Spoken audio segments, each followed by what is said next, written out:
तर सापडलेल्या कुणबी नोंदींच्या आधारे जी.आर. काढा आणि जी.आर. काढताना 58 लाख नोंदींचा आधार घ्या अशी मागणी जरांगेंनी केली आहे। कोर्टाचा आक्षेप असल्यास आरक्षण देताना सरसकट शब्द वापरू नका असा सल्लाही जरांगेंनी दिलाय।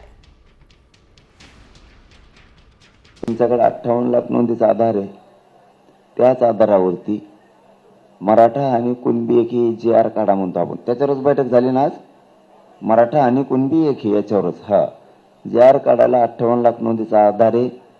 ज्या मराठ्यांच्या कुणबी नोंदी सापडलेल्या आणि ज्या मराठ्यांच्या सापडलेल्या नाहीत त्यांची पोटजात उपजात म्हणून आपण आरक्षण घ्या, सरसकट शब्द वापरूच नका ना।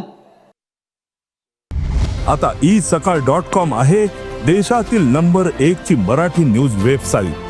प्रत्येक अपडेटसाठी isakal.com ला नक्की भेट द्या।